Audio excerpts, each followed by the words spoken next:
Naruto Shippuden episode 361 filler था, that's why इस video में वो नहीं है। डायरेक्ट 362 से शुरू करते हैं जहां से मेन स्टोरी शुरू होती है। अब ज्यादा वेट करने की जरूरत नहीं है, तुम लोग सब्सक्राइब कर लो। Let's begin. एपिसोड की शुरुआत में हम देखते हैं नारुतो अपने तगड़े टेल्ड बीस्ट चाक्रा बॉल से हमला करता है मादारा के ऊपर और तभी जो धमाका होता है सब जगह तहस नहस। पर ये क्या, मादारा ने भी ऊंचिया रिफ्लेक्शन का यूज करके हर जगह तबाही मचा दी। हर जगह धुआं धुआं और मादारा शैडो के बीच निकल कर कहता है, मैं जाकर 8 टेल्स और 9 टेल्स को लेकर आता हूँ, तुम उन दोनों को देखो ओबितो। और हाँ, मादारा को जाते हुए देख गाय भी उसके पीछे पीछे चला जाता है। यहाँ पर ओबितो और ककाशी ही बचे हैं जो कि एक दूसरे को देख रहे होते हैं। ककाशी कहता है कि ओबितो, आखिर तुम्हारे साथ क्या हुआ है, तुम इसके साथ क्या कर रहे हो। फिर हमें पास्ट दिखाया जाता है जब हमें पता चलता है कि ओबितो ने ही 9 टेल फॉक्स से गाँव पे हमला किया था और सब कुछ तबाह कर दिया था। हालांकि मिनाटो द 4th होकागे नारुतो के पिताश्री वहाँ पर आ गए थे इन सब चीजों को संभालने और ओबितो सिर्फ उनको देख रहा होता है। फिर ओबितो अपना बचपन याद करता है जब वो पहली बार अपनी टीम से मिलने जाता है और वो लेट हो जाता है और वो वही कहता है कि मैं होकागे बनना चाहता हूँ, मैं ये करना चाहता हूँ, ब्ला ब्ला लॉल। फिर ओबितो कहता है, मिनाटो सेंसे, मुझे अब इस दुनिया से कोई फर्क नहीं पड़ता। और यही बोलते हुए 9 टेल्स हमला कर देता है मिनाटो के ऊपर और अगेन एक जोरदार धमाका होता है। खैर सीन कट होता है और प्रेजेंट में हमें पता चलता है कि यहाँ पर भी धमाका हुआ था क्योंकि हर जगह धुआं ही धुआं है। पर ये क्या, नारुतो को कुछ भी नहीं हुआ। फिर नारुतो बोलता है कि मैं 4th होकागे का बेटा हूँ और मैं ऐसा कुछ भी नहीं होने दूंगा। मैं तुम्हारी फालतू की बकवास नहीं सुनने वाला। मैं समझ गया, मैं तो तुम्हें हल्के में ले रहा था एक झिंझुरी की समझकर, पर मैं तुम्हें बता दूं, मेरा ये जुत्सु जो कि हाशिरामा का भी ड्रैगन जुत्सु है, उसने इसका यूज किया था 9 टेल्स को कंट्रोल करने के लिए और अब मैं भी इसका इस्तेमाल करूंगा। और तभी एक वुड स्टाइल ड्रैगन आ जाता है। लॉर्ड बी को ये देखते ही समझ में आ गया था कि ये सच में बहुत ज्यादा ताकतवर है और गाय कहता है कि इसी वजह से ये मेरा वर्दी ओपोनेंट है। और अब नारुतो अपने 9 टेल्स के साथ आगे बढ़ता है लेकिन कुछ भी फायदा नहीं होता। हाशिरामा का वुड स्टाइल ड्रैगन बड़े आराम से 9 टेल्स को पकड़ लेता है और अब तो नारुतो गया। लेकिन ये क्या, 9 टेल्स दांत काट रहा है, ये कभी नहीं सुधरेगा। वहीं दूसरी तरफ ककाशी कहता है कि ओबितो, तुम मादारा के साथ क्या कर रहे हो। हाँ, मैं कुछ नहीं कहना चाहता, अब सिर्फ आखिरी लड़ाई बची है। और ये कहते हुए ओबितो ककाशी की तरफ शूरिकेन फेंकता है पर ककाशी अपने मड वॉल से उसको रोक लेता है, पर शायद ज्यादा देर के लिए नहीं। ओबितो दीवार के आर पार हो जाता है और ककाशी पे हमला करता है अपने शूरिकेन से, जिससे ककाशी घायल हो जाता है। और फिर ओबितो कहता है कि कैसा होगा अगर तुम अपना मुंह बंद रखो, मेरी नजर में तुम एक घटिया इंसान हो। और ये बोलते हुए ओबितो ककाशी को अपनी आंख के अंदर समा लेता है, मतलब कामुई का यूज करता है और ककाशी भी वहाँ दूसरे डायमेंशन में पहुंच जाता है। और उसको पास्ट याद आ रहा था जब ओबितो ने वो घटिया इंसान वाला लाइन फिर से बोला था।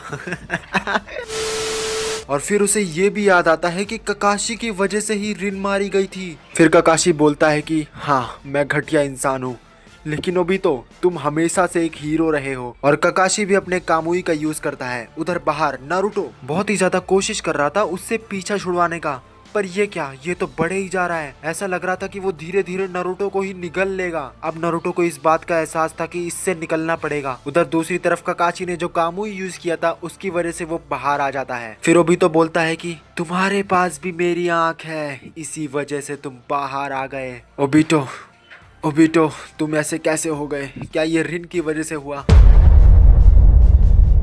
फिर ओबितो भागता हुआ आता है और ककाशी को एक कोनी मार के सुला देता है, साथ ही साथ शूरिकेन से भी हमला करता है। फिर ओबितो बोलता है कि मैंने कहा ना, घटिया इंसान को अपना मुंह नहीं खोलना चाहिए और अब तुम्हारे जाने का समय आ गया है। ककाशी कहता है, तुम सही कह रहे हो, मैंने अपना वादा नहीं निभाया, मैं एक घटिया इंसान हूँ, लेकिन तुम तो लीफ के हीरो हो, तुम्हें घटिया इंसान बनने की क्या जरूरत। फिर ओबितो जोर जोर से हंसने लगता है और कहता है कि जो भी इस शिनोबी दुनिया में जिंदा है वो आखिरी में घटिया बन ही जाता है, हम दोनों ही उसके एग्जाम्पल है ककाशी। वहीं दूसरी तरफ नारुतो को भी समझ में आ गया था कि ककाशी सेंसे की हालत खराब है और मादारा बोलता है कि ये दुनिया सिर्फ मजे करने के लिए है, चलो पहले इस बैटल फील्ड को क्लियर करते हैं। और उधर ओबितो बोल रहा था, इस दुनिया में कोई भी नहीं जो घटिया नहीं बनने वाला। ये एक साइकिल है और इसलिए मैं दोबारा दुनिया बनाऊंगा। अगेन दूसरी तरफ नारुतो कहता है कि तुम लोग मुझे बहुत ही गुस्सा दिला रहे हो। ठीक है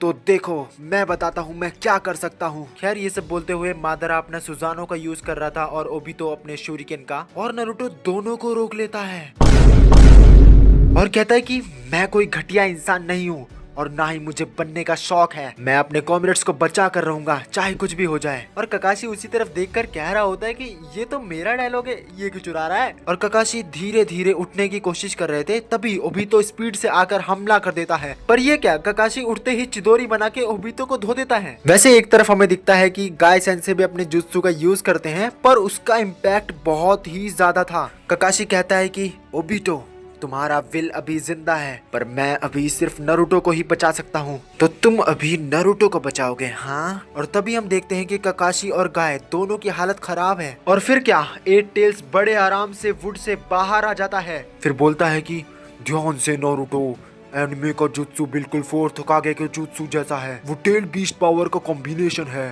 फिर ओबितो बोलता है कि एक लाइटनिंग ब्लेड जो शारिंगान पर डिपेंडेंट है। तुमने तो मांगे क्यों भी एक्टिवेट कर लिया, पर क्या तुम वो खेल दोबारा दिखा पाओगे। और ओबितो दोबारा आगे बढ़ता है और नारुतो को पकड़ लेता है। और ककाशी को दूसरे डायमेंशन में दोबारा से ओबितो भेजने ही वाला था, लेकिन नारुतो आकर ओबितो को अपने सिर से दूर करता है। वही अब 10 टेल्स धीरे धीरे शायद बाहर निकलने वाला था, क्योंकि ऑब्वियसली वो जुत्सु वीक हो चुका था। 8 टेल्स बोलता है कि पहले ओबितो को देखो, फिर हम जाकर 10 टेल्स को देखेंगे। नारुतो बोलता है कि वो सारा दर्द तुम्हारे चेहरे पे दिखाई दे रहा है, मुझे ककाशी सेंसे का कुछ करना होगा, इन्होंने काफी ज्यादा शारिंगन यूज कर लिया है। तभी 9 टेल्स कहता है कि नारुतो मुझे आने दो, तुम्हें कुछ भी बोलने की जरूरत नहीं पड़ेगी। ए ककाशी अपना हाथ मुझे दो, सुनाई नहीं दे रहा, जल्दी दो। उधर से ओबितो भी बहुत ही तेजी से दौड़ता हुआ आ रहा था और ककाशी नारुतो का हाथ पकड़ लेता है और उसे ओबितो की तरफ ही फेंक देता है। और अब क्या, ओबितो ककाशी को फिर से कामुई में भेज देता है। ये देखकर नारुतो गुस्से में पागल हो जाता है। गुर्रामा ये तुमने क्या कर दिया बेवकूफ। नारुतो अब तुम्हें कोई भी डिस्ट्रैक्ट नहीं करेगा, शुरू हो जाओ। तभी हम देखते हैं कि दोबारा ओबितो दौड़ता हुआ आ रहा है। नारुतो भी अपना हाथ आगे बढ़ाता है, लेकिन वो तो ओबितो के बिल्कुल आर पार हो गया। और तभी हम देखते हैं कि ककाशी ने दूसरे डायमेंशन से ही ओबितो को धोना चालू कर दिया और बोलते हैं कि अब हमें तुम्हारी ट्रिक के बारे में पता है, ये लो दूसरा मुक्का। ओबितो का बहुत ही ज्यादा हालत खराब हो गया था। तभी उसका फेस ककाशी के पास पहुंच जाता है और ककाशी तभी 9 टेल्स बोलता है कि ये काम ककाशी ने किया है, तुम्हें समझ आया। मैं चाकरा को ले सकता हूँ और दे भी सकता हूँ, थोड़ी देर में मैं तुम्हें बताऊंगा कि ये कैसे करते हैं। नारुतो पूछता है उसने ये कब किया। 9 टेल्स बताता है कि जब वो ककाशी का हाथ पकड़ा था ना, उसने चाकरा का ट्रांसफर कर लिया था। और कहता है कि अब उसका जब भी मन करेगा वो बाहर आ सकता है अपने कामुई की मदद से। और ककाशी अब बाहर आ चुका है और 9 टेल्स को थैंक्स कहता है। अब नारुतो अपना चाकरा बॉल बनाना शुरू करता है। 8 टेल्स भी ये काम कर रहा था। तभी दोनों भाई बहुत ही बड़ा चाकरा बॉल 10 टेल्स की तरफ फेंक देते हैं और भाई साहब क्या ही अलग लेवल का धमाका होता है। थोड़ी देर बाद ककाशी और नारुतो देखते हैं कि स्टैचू का चाकरा बिल्कुल गायब हो चुका था। 8 टेल्स और नारुतो राहत की सांस लेते हैं। ओबितो कहता है कि हाँ ये खत्म हो गया, मेरा मतलब ये दुनिया खत्म हो गई। और उधर मादरा आराम से बैठा हुआ था, उसे घंटा फर्क नहीं पड़ता और कहता है कि ठीक है तो अब खेल शुरू करते हैं। तभी वो 10 टेल्स जाग जाता है। तो डेट्स ऑल, ये एपिसोड यहीं पे खत्म होता है। आज के लिए बस इतना ही। एपिसोड 363 का एक्सप्लेनेशन चाहिए नीचे कमेंट करना। इस वीडियो पे एम करते हैं 50 लाइक्स का, लेट्स गो। बाकी सब्सक्राइब करके बेल आइकन ऑन कर लो, बहुत ही मजा आएगा। तब तक यहाँ दबाओ, बाय बाय।